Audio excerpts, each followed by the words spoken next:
Alright, language explorers. So, Merchant of Venice, Act 1, Scene 1. Venice, a street. Enter Antonio, Salarino, and Solanio. In sooth, I not know why I'm so sad. It wearies me, you say it wearies you. But how I caught it, found it, or came by it, what suffers is made of it, whereupon it is born, I am to learn. And such a want wis sadness makes of me, that I have much ado to know myself. Your mind is tossing on the ocean. There were your agrories, with paltry sail, like signors and rich burnens on the floor, or as it were the pageants of the sea, do overpeer the petty traffickers, that courtesy to them, do them reverence, as they fly by them with thy woven wings. Believe me, sir, I have such fortune forth, the better part of my affections would be with my hopes abroad. I should be still, plucking the grass to know where it sits the wind, peering in maps for ports and piers and roads, and every object that might make me fear misfortune to my ventures, or out of doubt would make me sad. My wind cooling my broth would blow me to an ague when I thought, what harm a wind too great might do at sea. I thought not see the sandy hourglass run, but I should think of shallows and of flats, and see my wealthy Andrew docked in sands, veining here high top lower with the ribs, to kiss her burial. Should I go to church and see the holy edifice of stone, and not bethink me straight of dangerous rocks, which touching but by gentle vessel's side, would scatter all her spices on the stream, enrobe the roaring waters with my silk, and in word, not even now worth this, and now worth nothing.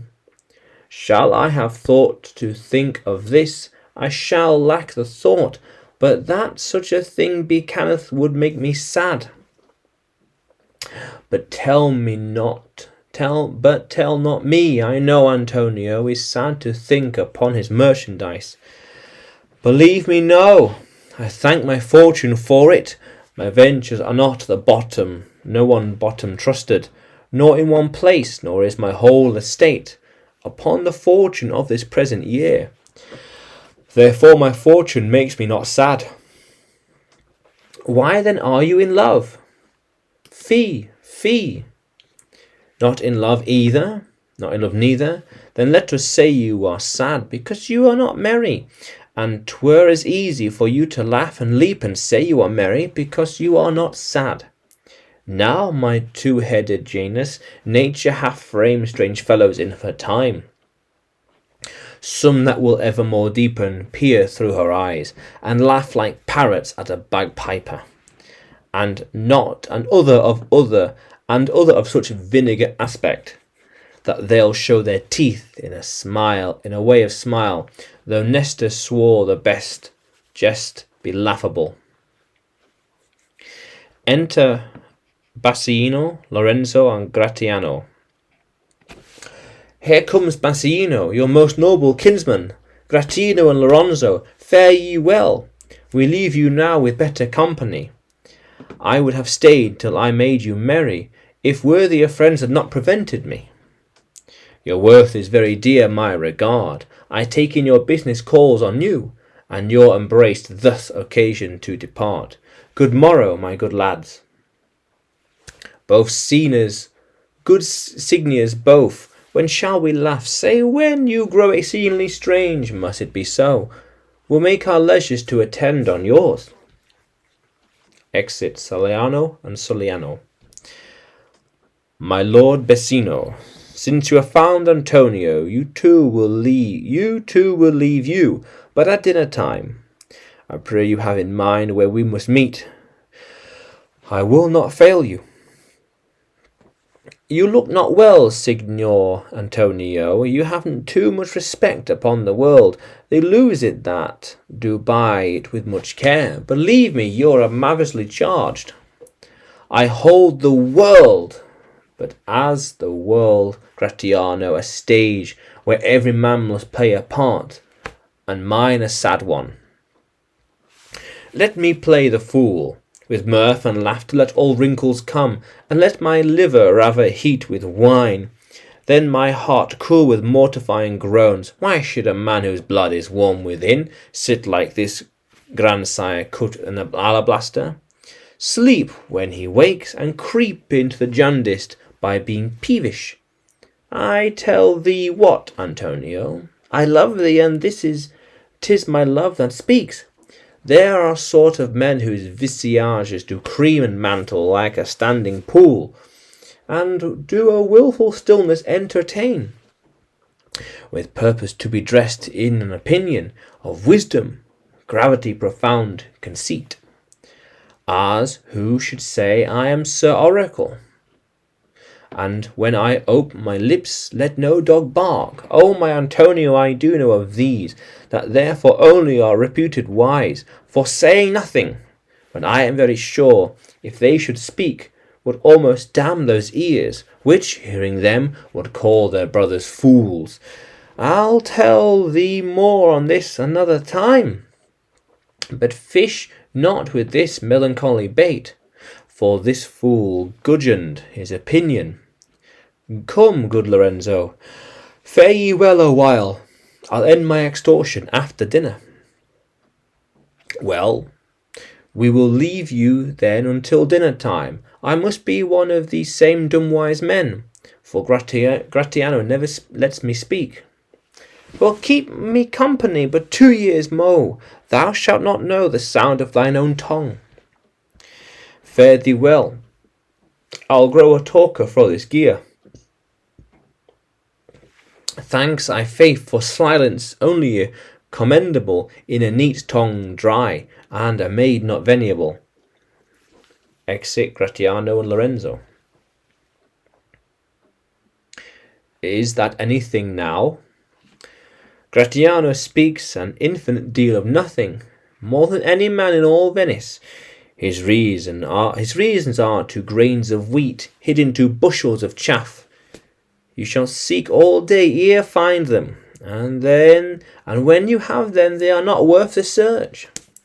Well, tell me now what lady is the same to whom you swore a secret pilgrimage, that you today promised to tell me of. 'Tis not unknown to you, Antonio, how much I have disabled mine estate by something showing a more swelling port. Then my face mean would grant continuance. Nor do I now make a moan to be abridged for such a noble rate, but my chief care is to come fairly off the great debts, wherein my time, something too prodigal, have left me gagged. To you, Antonio, I owe the most in money and in love, and from your love I have a warranty to unburden all my plots and purposes, how to get clear of all the debts I owe. I pray you, good Bassino, let me know it, and if it stand, as you yourself still do, with the eye of honour, be assured my purse, my person, my extremest means lie all unlocked to your occasions. In my school days, when I had lost one shaft, I shot his fellow in the same self-same flight,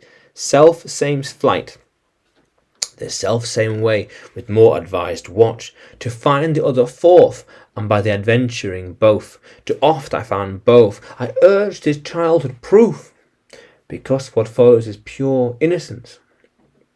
I owe you much, and, like a wilful youth, that which I owe is lost. But if you please to shoot another arrow that self way which you did shoot the first, I do no doubt as I will watch the aim, or to both find, or bring you latter hazard back again, and thankfully rest debtor for the first.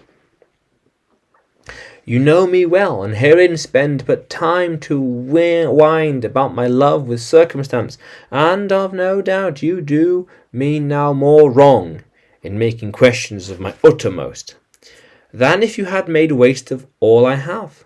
Then do but say to me what I should do, that in your knowledge may by me be done, and I am pressed unto you, therefore speak. In Belmont is a lady richly left, and she is fair and fairer than the word, of wondrous virtues. Sometimes from her eyes I did receive her speechless message. Her name is Portia, nothing undervalued to Cato's daughter, Brutus's Portia. Nor is the wide world ignorant of her worth, for though four winds blow in, and from every coast renowned suitors, and her sunny locks hang on the temples like golden fleece, which make her seat of Belmont Colossus Strond, and many Jasons come in her quest of her. O my Antonio, but had I but the means to hold a rival place with one of them, I have a mind of presage for me much thrift, that I shall questionless be fortunate.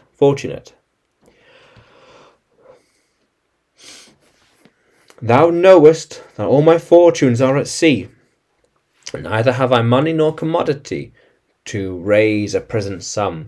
Therefore go forth, try what my credit can in Venice do, that shall be reckoned even to the utmost, to furnish thee to Belmont, to fair Portia. To presently inquire, and so I will, where money is, and I no question make to have it on my trust for my own sake.